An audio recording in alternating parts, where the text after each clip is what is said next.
Hello दोस्तों, welcome to the channel. आज बात करने वाले हैं MEG 10 यानी कि इंग्लिश स्टडीज इन इंडिया के बारे में। कुछ इंपॉर्टेंट क्वेश्चंस देख लेते हैं, लास्ट मिनट टिप्स देख लेते हैं, किस तरीके से आपको आंसर्स लिखने चाहिए अपने एग्जाम्स में। साथ ही साथ मैं इन सभी आंसर्स को शॉर्ट में आपको एक टेलीग्राम चैनल पर भी प्रोवाइड कर दूंगी। चैनल का लिंक डिस्क्रिप्शन में है। A great good luck from my side for your upcoming exam.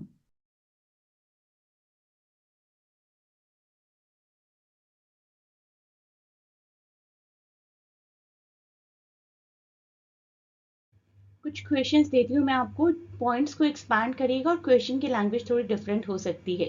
English is associated with the value system of imperialism of 20th century, agree या disagree? Yes, English spread widely due to British imperialism in 20th century. उनके colonialism की वजह से ही तो expand हुआ था। Countries थी जैसे कि इंडिया, नाइजीरिया, कीनिया, इन्होंने इंग्लिश को अडॉप्ट किया अपनी गवर्नेंस में और अपने एजुकेशन में। आज भी विजिबल है। नेटिव लैंग्वेज और कल्चर सप्रेस हो गए थे, मार्जिनलाइज्ड हो गए थे। Yes, very much true. Expand करिए थोड़ा सा इस पॉइंट को।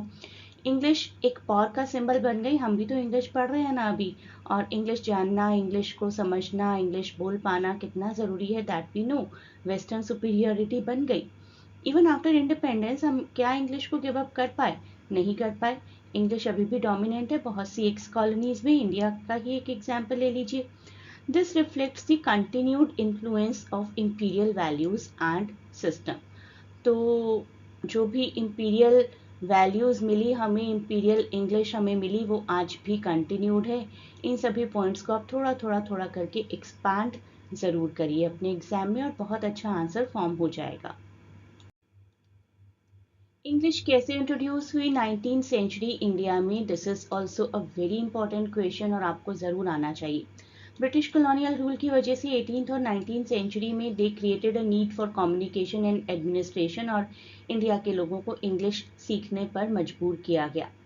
सबसे इम्पॉर्टेंट कॉन्सेप्ट जो इसमें आता है वो है 19th सेंचुरी का 1835 का Macaulay's minute. Thomas Babington Macaulay, उन्होंने इंग्लिश को प्रमोट किया, इंग्लिश को इंडिया के ब्लड में इनकलकेट करना चाहा। एजुकेशनल पॉलिसीज ऐसे बनाई कि the person should be Indian in blood but English in taste. सब लोगों को बस इंग्लिश इंग्लिश इंग्लिश के अलावा और कोई शौक ना हो। सबको ऐसा लगे कि हमें इंग्लिश सीखनी ही है, और वो चाहते थे कि लोअर एडमिनिस्ट्रेटिव रोल्स के लिए सबको इंग्लिश सिखा दी जाए, हायर के लिए नहीं, लोअर के लिए। मिशनरीज और मॉडर्न एजुकेशन का यही रिलेशनशिप रहा। English was use by Christian missionaries and reformers, जिन्होंने वेस्टर्न नॉलेज को, वेस्टर्न रिलीजियन को, वेस्टर्न मैथोलॉजी को, वेस्टर्न कल्चर को, क्रिश्चियन वैल्यूज को प्रमोट किया। Question 3. Discuss the influence of Raja Ram Mohan Roy's English writings on the other Indian writers. Raja Ram Mohan Roy अपने time के pioneer थे, first Indian among the first Indians to use English for political and social reform. इन्होंने letter भी लिखा था एक Lord Amherst को, उसका मेंशन भी कर सकते हैं। His use of English to challenge practices like sati, encouraged others to write on social issues। Sati प्रथा का विरोध किया था उन्होंने। कुछ पर्टिकुलर संस्कृत कॉलेजेस के इस्टेब्लिशमेंट का विरोध किया था। तो ही became a bridge between culture. हम कह सकते हैं कि काफ़ी अच्छे पायनियर रहे हैं जिन्होंने वेस्टर्न लिबरल आइडियाज़ से इंस्पायर होकर इन्फ्लुएंस किया बाकी सभी राइटर्स को कि वो भी अडॉप्ट करें सिमिलर मेथड्स। हम कह सकते हैं कि रामचंद्र दत्त, केशव चंद्र सेन जैसे उनके बाद के राइटर्स कुछ ऐसे थे जिनको इन्होंने और इनकी राइटिंग्स ने काफ़ी इंस्पायर किया, और इंग्लिश का यूज़ हुआ for nationalistic and reformist expressions.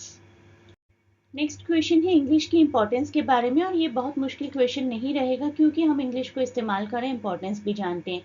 Multilingual society में इंग्लिश एक सेंट्रल रोल प्ले करती है। हायर एजुकेशन में यूज़ की जाती है, साइंस में, टेक्नोलॉजी में। देखिए आपका कीबोर्ड इंग्लिश में है।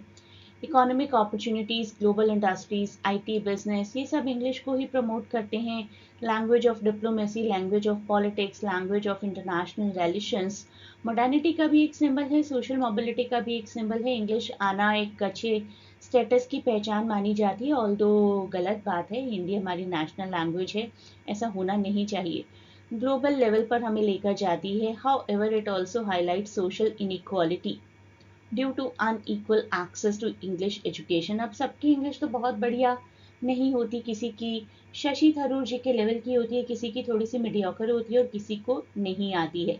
तो इस वजह से इनइक्वालिटीज तो आती हैं, वो भी हमें मानकर चलना पड़ेगा, लेकिन we can not deny the importance and role of English in modern India. Canon का मतलब होता है बेंचमार्क क्रिएट कर दिया जाना, और किस तरीके से वेस्टर्न एजुकेशन को, वेस्टर्न लिटरेचर को एक बेंचमार्क क्रिएट किया गया और थर्ड वर्ल्ड लिटरेचर पर उनका क्या असर पड़ा। कॉलोनियल एजुकेशन को सुप्रीम माना जाने लगा, उन्होंने अपनी एजुकेशन को प्रमोट किया, अपने आप को सुपीरियर बोला, ऑफ कोर्स अपने आप को ही बोलेंगे वो। यूरोसेंट्रिक बन गया था पूरा वर्ल्ड, क्योंकि वेस्टर्न वर्क को बेंचमार्क माना जाने लगा। पैराडाइज लॉस्ट जैसी चीजें इंडियन यूनिवर्सिटीज में पढ़ाई जाने लगी। Academic institutions and universities reinforced certain texts as classic, Pride and Prejudice, Paradise Lost, and many more. Publishing industries ने भी फेवर किया कि वेस्टर्न ऑथर्स को लोग पढ़ना ज़्यादा पसंद करते हैं, उनको पब्लिश किया जाए, पब्लिश किया गया तो वो बेंचमार्क बन गए। क्रिटिक्स ने भी फेवर किया उन्हीं सब राइटर्स को जो कि वेस्टर्न ट्रेडिशंस को शो करते थे। तो सभी लोग वेस्टर्न वेस्टर्न वेस्टर्न ही प्रमोट कर रहे थे, असर तो आना ही था थर्ड वर्ल्ड लिटरेचर पर।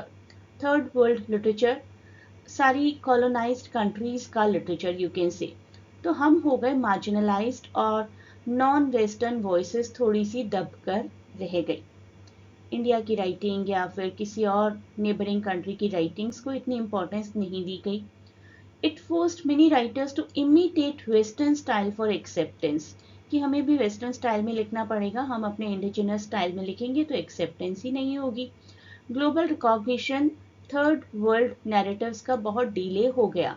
अब है हमारा रिकॉग्निशन, ऐसा नहीं है कि we do not know Indian writers, R K Narayan, Mulk Raj Anand, Raja Rao, Salman Rushdie, so many writers we know, लेकिन इनको पहचान मिलने में बहुत ज़्यादा देर हो गई। It spark post colonial resistance to challenge and diversify the Canon.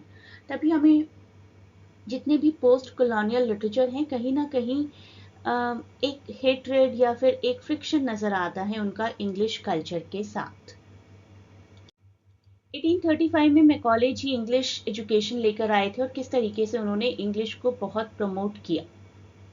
He argues English is superior to classic Indian languages, Sanskrit Arabic से ज़्यादा सुपीरियर है और बनाना है इंडियन ब्लड को इंग्लिश बनाना है। He claimed Western knowledge is more useful for progress and modernization, और English को as a tool to spread science, literature and values in India माना गया। ओरिएंटलिज्म का मतलब है बहुत स्टीरियोटिपिकल व्यू पॉइंट रखना ब्रिटिशर्स के माइंड में कि they are superior and we are inferior. Rejects Orientalists' emphasis on preserving traditional Indian education and languages. तो इंडियन लैंग्वेजेस को तो उन्होंने प्रिजर्व ही नहीं रहने दिया, क्रिटिसाइज किया संस्कृत पोर्शन को जितना पॉसिबल था और बोला कि वेस्टर्न लर्निंग बस वही नेसेसरी है और English education was a way to unify and civilize Indian society under British rule. तो यूनिफाई होने का तो यस आई अग्री, लेकिन हम क्या सिविलाइज नहीं थे पहले से? हम भी बहुत सिविलाइज थे।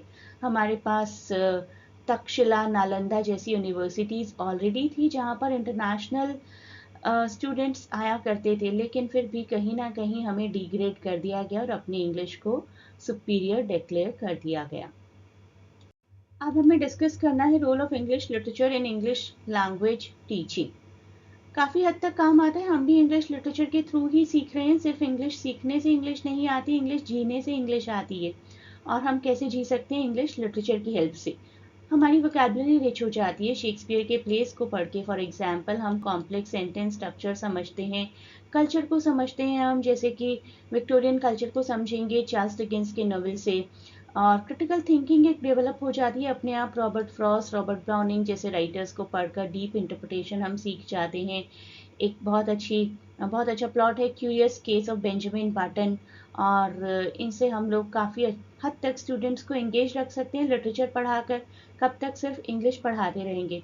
जब हमने हिंदी सीखी थी क्या हमने प्रॉपर ग्रामर सीखी थी उसकी? हिंदी में हमने बातें की होंगी अपने आसपास के लोगों से, दादा दादी से, नाना नानी से, अपने पेरेंट्स से, अपने दोस्तों से, और हम हिंदी सीख गए।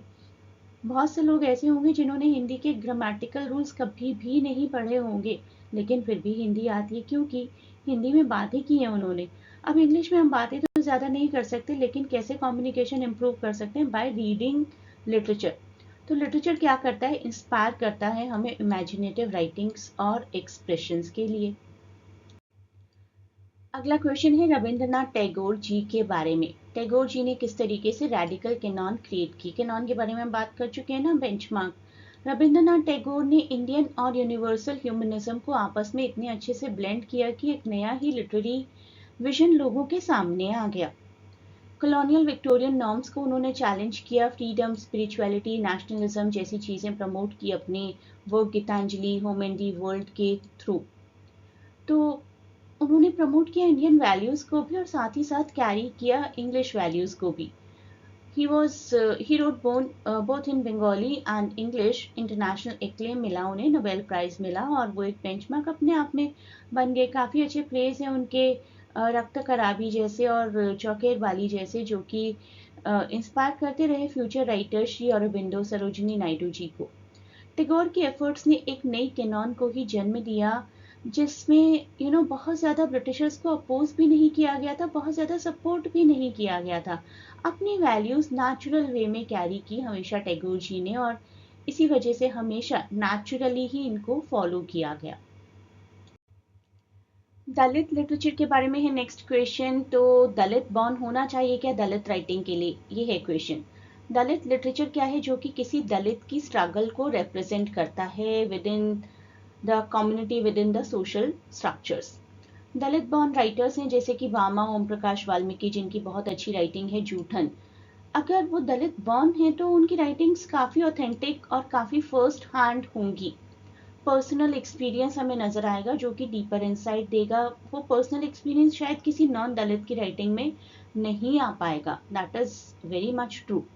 नॉन दलित राइटर्स लिखेंगे दलित इश्यूज के बारे में, लेकिन शायद उतने सेंसिटिव और उतना वेल रिसर्च नहीं होगा जितना कि बामा या ओम प्रकाश वाल्मीकि जैसे लोगों का खुद का हो सकता है। Without the own experience, there is a risk of misrepresentation of cultural appropriation. That is what I think. I'll suggest you कि बामा और ओम प्रकाश वाल्मीकि के मेरे वीडियो जरूर देखिए, आपको बहुत अच्छा इंसाइट मिलेगा। ऑथेंटिक दलित वॉइस एक ऑथेंटिक दलित से ही आ सकती है। That is what I believe in. अब बात करते हैं गुगी व थियोंगो की, जिन्होंने डीकोलोनाइजेशन को बहुत प्रमोट किया। उन्होंने कहा कि अपने माइंड को डिकोलोनाइज करने की जरूरत है rather than showing them the exit door. गुगी आर्ग्यू करते हैं कि ट्रू फ्रीडम आएगी जब हम कॉलोनियल लैंग्वेज को ही रिजेक्ट कर देंगे। वही इंपीरियलिज्म को खत्म करने के लिए काफ़ी है। नेटिव लैंग्वेजेस में अगर राइटर्स लिखें तो वो उनकी कल्चर और आइडेंटिटी को प्रिजर्व और प्रमोट दोनों करेगा। अपने माइंड को अपने माइंड में रिक्लेम करिए अपनी कंट्री की हिस्ट्री, वहाँ की वैल्यूज़, वहाँ के स्टोरी टेलिंग ट्रेडिशंस, और उनका ये जो वर्क है डिकोलोनाइजिंग द माइंड, ये क्रिटिक करता है कि इंग्लिश लैंग्वेज किस तरीके से हमारे ब्लड में आ गई, धीरे धीरे इंजेक्ट की गई, इनकलकेट की गई और हम उसी में बहते चले गए। क्यों ना हम लैंग्वेज को ही रिजेक्ट कर दें और इंडिजिनस एक्सपीरियंसेस को, इंडिजिनस राइटिंग्स को प्रमोट करें। कल्चरल इंपीरियलिज्म अपने आप खत्म हो जाएगा।